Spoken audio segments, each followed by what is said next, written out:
दोस्तों नमस्कार। आज हम लोग जानेंगे जैन धर्म के बारे में। पिछले सेशन में आप लोगों ने जाना था कि उत्तर वैदिक काल में वैदिक धर्म में अनेक कुरीतियाँ शामिल हो गई थी, जिसके परिणाम स्वरूप अनेक धर्मों एवं संप्रदायों का उदय हुआ, जिसमें जैन एवं बौद्ध महत्वपूर्ण है। लेकिन दोस्तों एक बात स्पष्ट कर दूं कि महावीर स्वामी ने जैन धर्म की स्थापना नहीं की थी, बल्कि उनके समय में जैन धर्म का पुनरुत्थान हुआ था। इसलिए महावीर स्वामी को जैन धर्म का वास्तविक संस्थापक माना जाता है, जबकि जैन धर्म का संस्थापक ऋषभदेव को माना जाता है। तो आइए शुरू करते हैं, देखते हैं। आइए, जैन धर्म। दोस्तों महावीर स्वामी से पहले जैन धर्म की कुछ विशेष बातों को जानते हैं। आइए दोस्तों, जैन धर्म में कुल 24 तीर्थंकर हुए हैं। याद रखिएगा कितने हुए हैं? 24। प्रथम तीर्थंकर थे ऋषभदेव, जिनको आदिनाथ भी कहा जाता है। याद रखिएगा, ऋषभदेव को आदिनाथ भी कहा जाता है। और 23वें तीर्थंकर थे पार्श्वनाथ, याद रखिएगा। और महावीर स्वामी 24वें तीर्थंकर थे। दोस्तों 24 तीर्थंकरों में महावीर स्वामी को छोड़ दिया जाए तो सिर्फ पार्श्वनाथ के बारे में हम लोग को थोड़ी ज़्यादा जानकारी मिलती है, बाकी के बारे में बहुत ज़्यादा जानकारी नहीं मिलती है। तो पार्श्वनाथ जो 23वें तीर्थंकर थे, उनका जन्म वाराणसी में हुआ था। याद रखिएगा, पार्श्वनाथ का जन्म वाराणसी में हुआ था। और उनके पिता का नाम अश्वसेन था। याद रखिएगा, जो इक्ष्वाकु वंश के राजा थे। समझ गए होंगे दोस्तों कि पार्श्वनाथ का जन्म वाराणसी में हुआ था। उनके पिता इक्ष्वाकु वंश के राजा थे, जिनका नाम था अश्वसेन। दोस्तों पार्श्वनाथ की मृत्यु महावीर के जन्म से 250 वर्ष पूर्व हुई थी। याद रखिएगा, 250 वर्ष पूर्व हुई थी। उनको समवेत पर्वत पर निर्माण प्राप्त हुआ था। याद रखिएगा, समवेत पर्वत पर निर्माण प्राप्त हुआ था। दोस्तों 24 तीर्थंकर हुए हैं। ज़्यादातर इनके नाम नहीं पूछे जाते 20 से, लेकिन अभी हाल फिलहाल में बीपीएससी का एग्ज़ाम हुआ है, तो वहाँ 20 से सवाल पूछा गया था। तो एक बार हम लोग 24 तीर्थंकरों का नाम देख लेते हैं। पहला है ऋषभदेव, दूसरा है अजितनाथ, तीसरा है संभवनाथ, चौथा है अभिनंदन, पांचवा है सुमितनाथ, छठा है पद्म प्रभु, सातवां है सुपार्श्वनाथ, आठवां है चंद्र प्रभु, नौवां है सुविधिनाथ, 10वां है शीतलनाथ, 11वां है श्रेयांशनाथ, 12वां है बासुमूल, 13वां है विमलनाथ, 14वां है अनंतनाथ, 15वां है धर्मनाथ,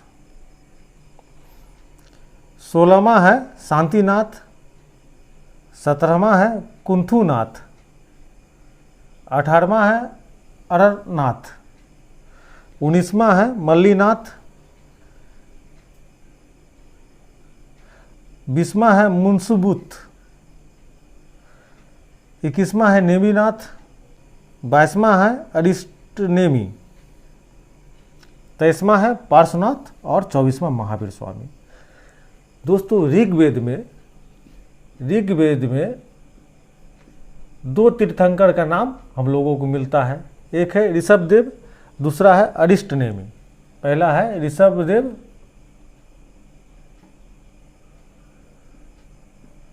दूसरा है अरिष्टनेमी।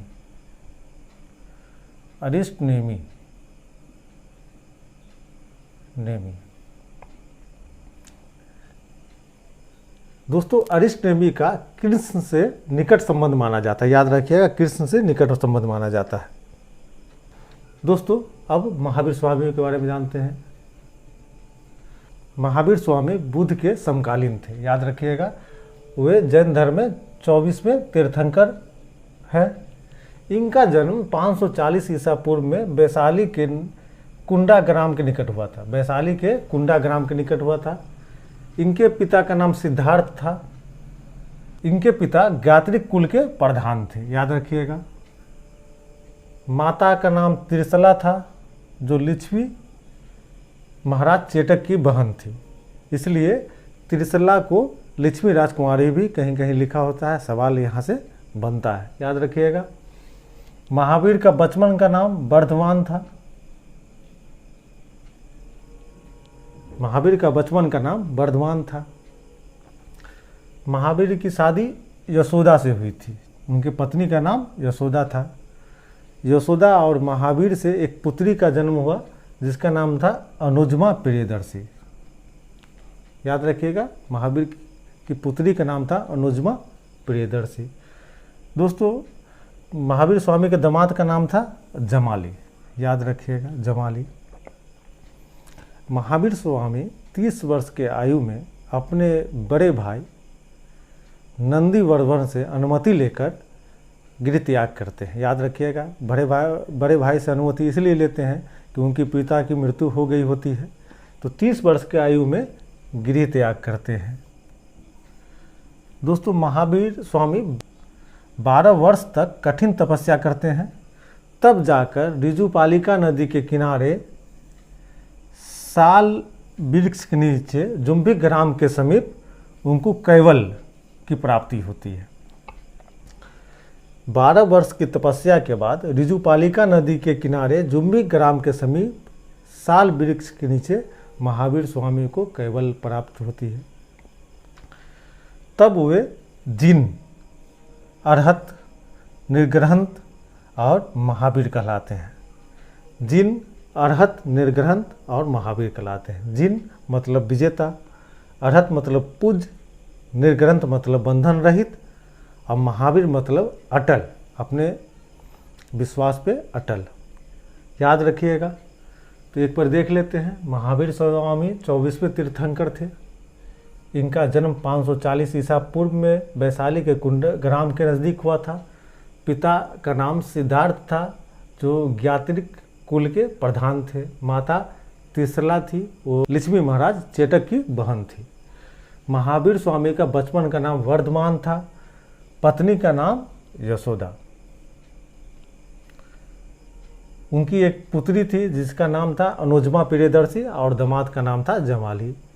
30 वर्ष की उम्र में बड़े भाई नंदीवर्धन से अनुमति लेकर गृह त्याग करते हैं। 12 वर्षों की कठिन तपस्या के बाद ऋजुपालिका नदी के किनारे जुम्बिक ग्राम के समीप साल वृक्ष के नीचे उनको केवल अर्थात ज्ञान की प्राप्ति होती है। तब वे जिन, अरहत, निर्ग्रंथ और महावीर कहलाते हैं।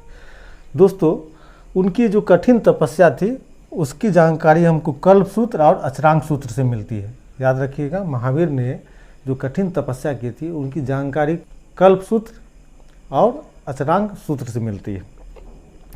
दोस्तों, एक बार एक ज्योतिष ने भविष्यवाणी की थी महावीर स्वामी को देखकर, यह बालक या तो सन्यासी बनेगा या महान शासक बनेगा। इसका उल्लेख कल्पसूत्र में किया गया है। याद रखिएगा, इसका उल्लेख कल्पसूत्र में किया गया है। दोस्तों, महावीर स्वामी को जब ज्ञान प्राप्ति होती है तब वह अपना प्रथम उपदेश राजगिरी में देते हैं। याद रखिएगा, उनके प्रथम अनुयायी उनका दामाद जमाली बनता है। महावीर का प्रथम अनुयायी उनका दामाद जमाली बनता है। दोस्तों, महावीर जैन धर्म के प्रचार के सिलसिले में एक बार नालंदा आए, तो नालंदा में उनका शिष्य मौखली पुत्र गोसाल बन गया। याद रखिएगा, मौखली पुत्र गोसाल बन गया। दोस्तों, कुछ वर्षों तक महावीर का शिष्य रहा। उसके बाद महावीर को छोड़कर एक अलग संप्रदाय की स्थापना की, जिसको हम लोग आजीवक संप्रदाय के नाम से जानते हैं। आजीवक संप्रदाय के नाम से जानते हैं। याद रखिएगा,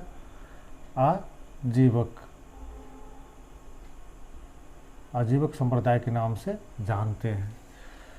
दोस्तों, महावीर स्वामी के ज्ञान प्राप्ति के 14 वर्ष बाद सबसे पहला उनका विरोध होता है। विरोध करने वाला उनका दामाद होता है जिसका नाम है जमाली। सर्वप्रथम जमाली ही विरोध करता है महावीर के ज्ञान प्राप्ति के 14वें वर्ष। उसके ठीक 2 वर्ष बाद उनके शिष्य तीस गुप्त द्वारा महावीर स्वामी का विरोध किया जाता है। 30 गुप्त द्वारा महावीर स्वामी का विरोध किया जाता है। दोस्तों, महावीर की मृत्यु पावापुरी में 72 वर्ष की आयु में 468 ईसा पूर्व में हो जाती है। याद रखिएगा 468 ईसा पूर्व में हो जाती है। पावापुरी में 468 ईसा पूर्व में हो जाती है। आगे हम लोग जानेंगे कि महावीर स्वामी का पार्श्वनाथ से दो बातों में अंतर है। कौन कौन सी बात है दोस्तों? पार्श्वनाथ जहाँ 4 व्रत को मानते हैं, अहिंसा, सत्य, अस्तेय और परिग्रह, वहीं महावीर स्वामी 5 व्रत को मानते हैं, अर्थात अहिंसा, सत्य, अस्तेय और अपरिग्रह में ब्रह्मचर्य को जोड़ देते हैं। 4 व्रत जो है पार्श्वनाथ वाला रहता है, 5वां उसमें महावीर स्वामी ब्रह्मचर्य को जोड़ते हैं। अर्थात पार्श्वनाथ जहाँ 4 व्रत का उपदेश देते हैं, वहीं महावीर स्वामी 5 व्रत का उपदेश देते हैं, शिक्षा देते हैं। एक बात और है जिसमें महावीर और स्वामी और पार्श्वनाथ में अंतर है दोस्तों। पार्श्वनाथ अपने अनुयायियों को वस्त्र धारण करने की अनुमति देते हैं, जबकि महावीर अपने अनुयायियों को वस्त्र धारण करने की अनुमति नहीं देते हैं। तो 2 अंतर है दोस्तों। आगे देखते हैं कि महावीर ने अपने जीवन काल में एक संघ की स्थापना की थी, जिसमें 11 सदस्य थे। इन सदस्यों को गंधर कहा गया। तो प्रथम सदस्य था इंद्रभूति, याद रखिएगा इंद्रभूति। दोस्तों महात्मा बुद्ध के जीवन काल में ही 10 सदस्यों की मृत्यु होगी, अर्थात 10 गंधर्वों की मृत्यु हो गई। एक जीवित बचा जहाँ से सवाल पूछा जाता है, उनका नाम है सुधर्मन। सुधर्मन।